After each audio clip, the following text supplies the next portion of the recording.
chers amis, Parashat Chayei Sarah, nous allons dédier ce shiur à la refoua shelema de notre cher ami Moshe ben Miriam, Shashem Shlachlo refoua shlema beremach evarav shisa gidav, amen ken yehi ratzon.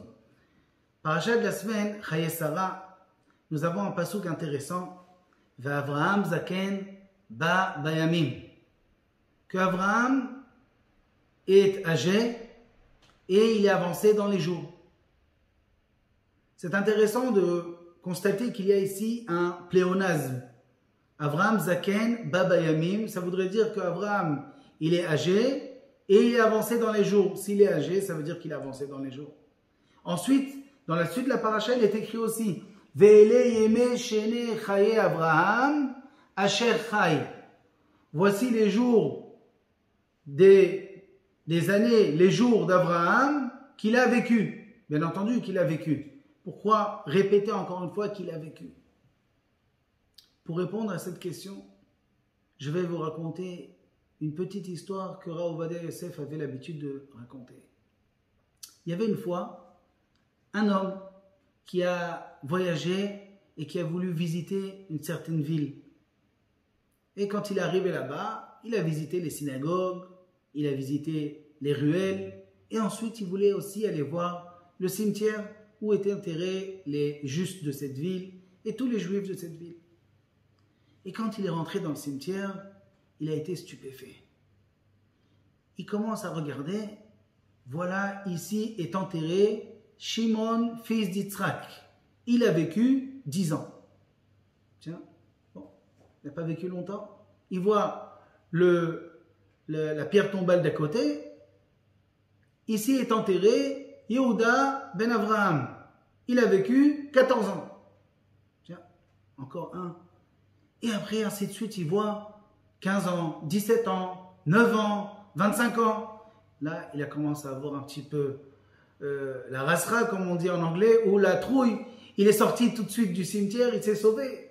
Il est parti voir les gens de la ville. Il dit, c'est quoi ce cimetière là? Des gens, ils sont morts à 10 ans, 15 ans, 20 ans, c'est quoi? Et là, il lui dit, non, c'est pas du tout ça, c'est pas ce que tu crois. Ici, dans cette ville, nous avons une coutume. Chacun a dans sa poche un petit calepin. Et dans ce calepin, chaque fin de journée, les gens écrivent quelles sont les bonnes actions qu'ils ont fait de la journée.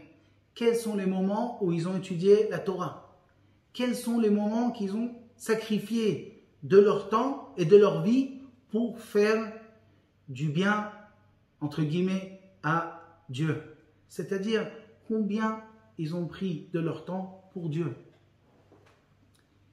Et ces moments-là, ce sont vraiment des moments vécus. Qu'est-ce que ça veut dire? Ça voudrait dire qu'un homme, il a été créé dans ce monde. On est tous d'accord qu'un homme n'a pas été créé pour manger, boire et dormir et s'amuser. C'est sûr que dans le monde, on dort, on mange et on s'amuse. Mais on n'a pas été créé pour cela. La raison pour laquelle une personne a été créée dans ce monde, c'est pour proclamer Dieu, roi du monde. C'est la raison pour laquelle un juif est là dans ce monde, pour montrer à Kadosh Baruch Hu, pour montrer au monde entier qui est le créateur.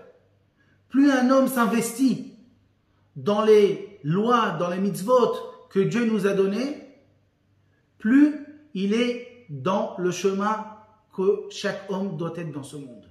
Un homme quand il met les tefilines, un homme quand il mange kasher, un homme quand il fait Shabbat, un homme quand il fait attention à autrui, un homme quand il respecte sa femme, un homme qui fait grandir une famille, un homme qui fait du bien autour de lui, qui fait attention de ne pas dire du mal autour de lui. Chaque instant de sa vie, elle vaut de l'or. Ça, c'est quelqu'un qui a compris pourquoi il est là dans ce monde.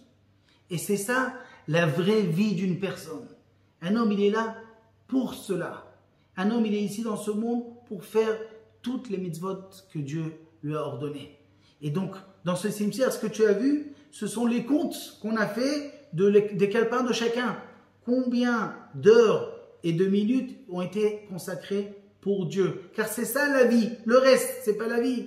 De vivre, de manger, de boire, c'est pas la vie. C'est pas l'essentiel. C'est pas pour ça qu'on est là. Et c'est pour ça qu'Avraham Avinu, quand c'est marqué combien de temps il a vécu, c'est marqué Ele yeme shene chaye Avraham asher chay. Ça voudrait dire que chaque instant d'Abraham Avinu dans ce monde a été exploité pour servir à Kadosh Baruch Hu. Il n'y a pas eu un instant qu'il a pris pour lui. Tout était pour Hachem. Il a tout compris. Et nous avons plusieurs exemples comme cela où on voit combien il faut exploiter chaque instant. Tout le monde connaît l'histoire de Yona, un Navi. Yona, le prophète qui était dans le bateau, qui a failli naufrager. Et ils ont compris que le problème était Yona. Donc il fallait qu'il sorte du bateau. Yona était d'accord, mais qu'est-ce qu'il leur a dit aux marins? Il leur a dit, portez-moi et jetez-moi du bateau. Pourquoi il dit portez-moi et jetez-moi du bateau? Il ne pouvait pas sauter lui-même par-dessus bord. Qu'est-ce qu'il a besoin qu'on le porte? Là, il faudra comprendre que Yona, un Navi, savait que ses instants étaient comptés. Alors il a dit, si je leur demande de me porter, j'aurai encore quelques secondes pour faire un peu de repentir, pour parler avec Hachem, pour remercier Hachem avant de partir de ce monde. Chaque instant, il est important. C'est la raison pour laquelle il leur a demandé, portez-moi, pour gagner ces quelques secondes qui lui restaient.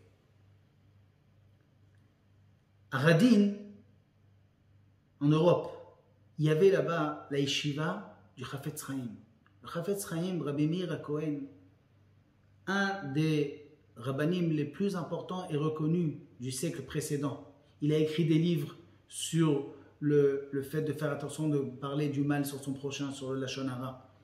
Chafetz Chaim s'appelle ce livre. Il y a les livres du Mishnah Bura. Il n'y a pas une synagogue où il n'y a pas ces livres. Eh bien, à son époque, il y avait le Rosh Yeshiva, le directeur de l'école talmudique de cet endroit. Il était tombé malade, gravement malade. Et tous les disciples se sont mis à prier de toute leur force. Ils ont vu que c'était vraiment un moment très dangereux. Il fallait faire quelque chose. Ils ont décidé que chacun allait prier Dieu en donnant de sa propre vie pour le Rosh Yeshiva. Chacun combien il est prêt à donner. Un, il a donné 1 an, un, il a donné 6 mois, un, il a donné 3 mois. Chacun, il a donné de sa vie pour le Rosh Yeshiva. Et ils sont partis voir le Chafetz Chaim en lui demandant combien le Rav est prêt à donner pour le Rosh Yeshiva de son temps. Et là, le Chafetz Chaim s'est mis à réfléchir longuement. On voyait sur lui qu'il avait du mal de se décider.